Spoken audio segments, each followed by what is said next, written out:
All right, all right. How's everybody doing today? Today is July 28th, 2019, and this is my first podcast. It has been an exciting week with the Mueller investigation going on this week. A lot of interesting things came out. I'm not going to talk about current events at this point, maybe later, but I wanted to go into a podcast about history. And the main focus of this podcast is going to be socialism and communism. With all of the talk about Russia over the last few years, I started doing a lot of research. And I think an important question that I wanted answered when I started this journey was what, what inspired all of this research that I've done. And that really has been the absolute absurd fact that half of America would believe or attempt to convince anyone else that Putin and Russia would help Donald Trump win an election. And I just found that so absurd. And I wanted to list a few reasons why I consider that so absurd. And so let's start with number one. First of all, Donald Trump is a free market capitalist. He's filthy rich by any standard and believes in property ownership. Anyone that has any knowledge of history and of the last 100 years of socialism and communism will know that people that believe in property ownership or God are typically the first people that are humiliated, starved, tortured, and murdered in a socialist communist state. So, first of all, every time I refer to a socialism or communism, to me they are not mutually exclusive. They are synonymous for the most part, with some minor differences. Slightly further down the road is communism, but when you read a lot of the readings that I read, and I have to give a shout out to Paul Kinger and Peter Schweizer and some other writers that have led me down this road.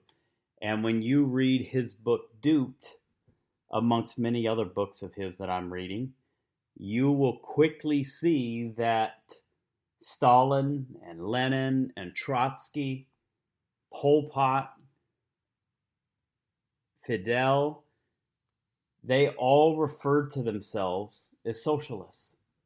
These are their own words. So, and I will delve into that and show time and time again quotes where they call themselves socialists. So I will use those interchangeably. I will try to mainly refer to it as socialism. So number two. So the first thing was Donald Trump's a free market capitalist, and somehow Putin and Soviets that don't believe in property loved him so much that they wanted him to be the American president because they just love property ownership and capitalism, don't they? So that was so absurd. It shows the complete failure of our public education system. Now, I have a bachelor's degree and a master's degree and certifications and tons of other training that I could go on and on about.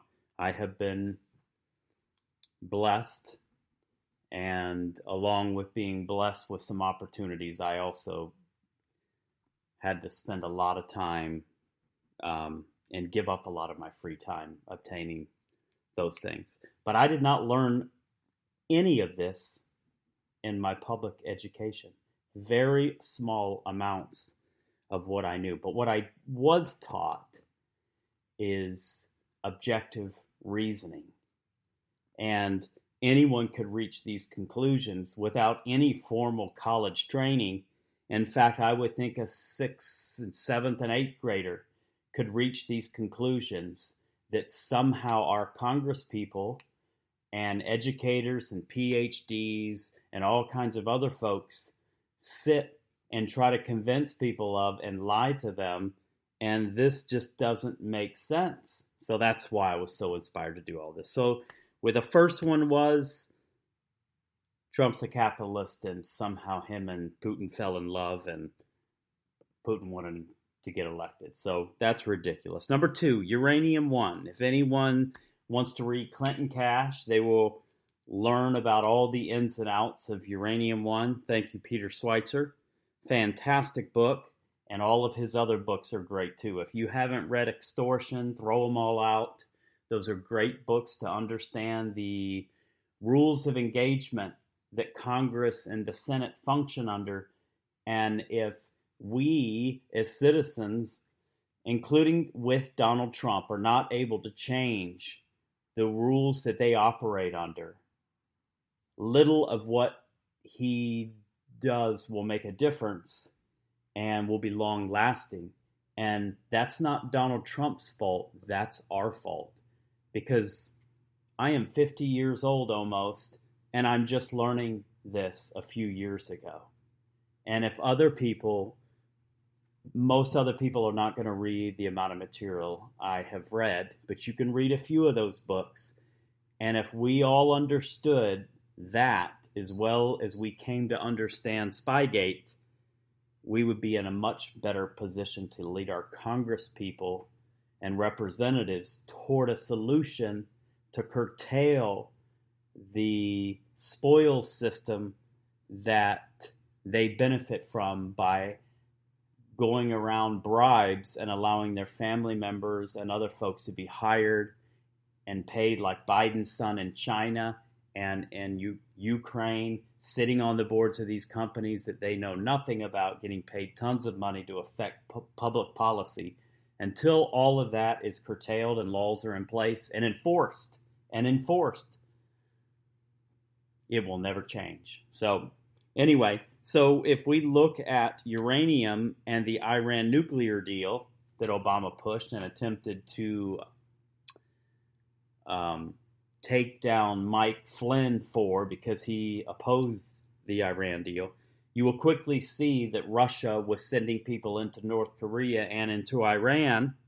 And you could do a simple Google search and determine a lot of this, just like Spygate. You could do a simple Google search and you'll quickly start finding the names like Natalia Veshnanskaya and the fact that she worked with Fusion GPS and Glenn Simpson. And then you'll see that they were tied to Skolkovo, and the fact that Hillary Clinton's State Department was advocating for helping Russia set up a tech expo where the Russians were attempting, and I don't have any confirmation, but may have succeeded in capturing some of our military dual-use technology. So all of these things can be found if people are just willing to read. So we have the Iran nuclear deal and Uranium One that directly benefited Russia, and it was created and advocated for by the Obama and Hillary State Department.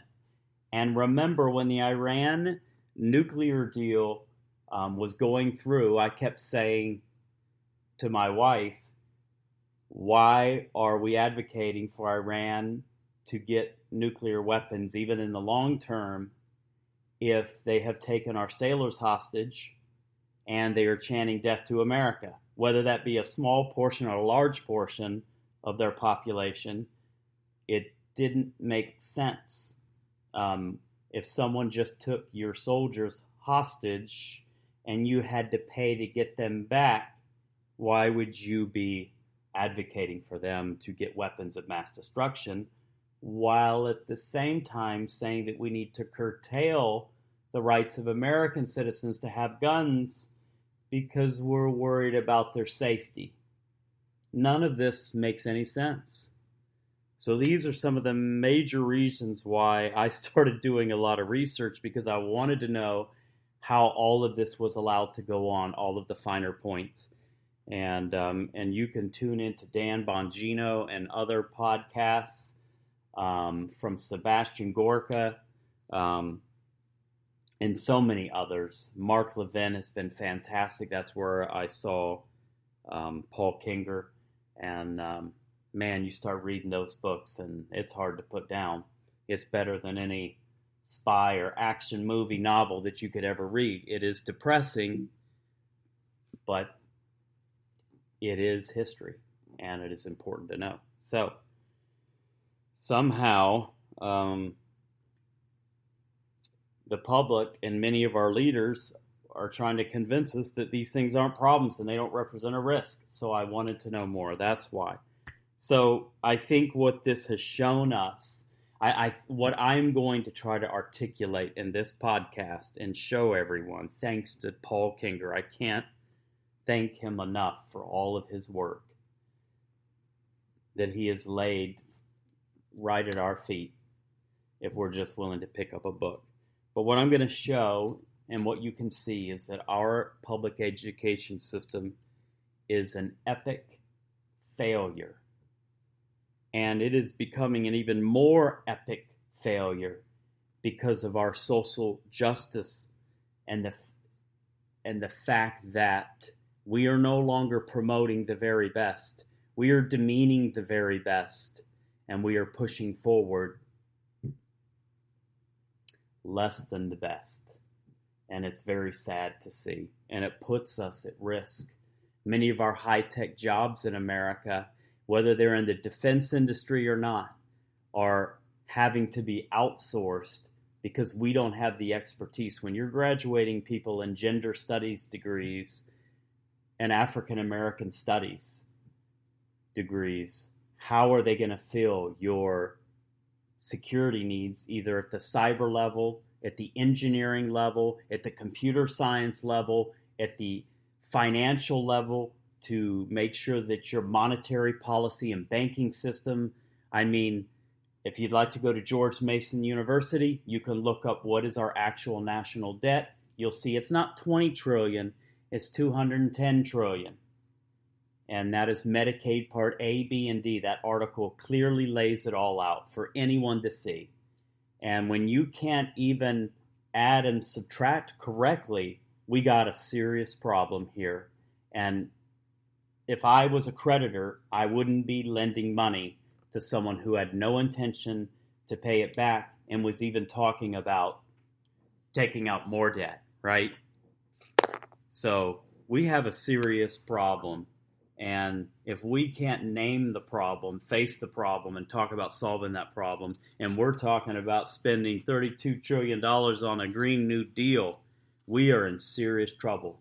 And that's exactly what the Cloward and Piven strategy was, right? Acorn is to put so many people on the social welfare system that we would bankrupt America and bring about socialism, right? That people would be clamoring for a solution and give up their rights for security and food.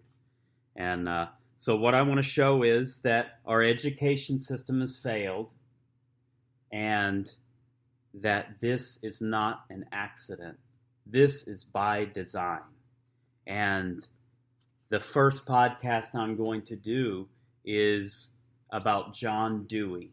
And when we learn the history of John Dewey and the fact that he was the father of the American education system, you're going to see that this thing has been crazy for over 100 years. That there is a ship called, I think it was the USS Roosevelt, the Theodore Roosevelt, that went to Russia. And there were academics in America, several hundred, that toured Russia, and they were escorted by their handlers to what's called Potemkin villages and shown this wonderful Soviet state and how wonderful it was. And they ate it up. In fact,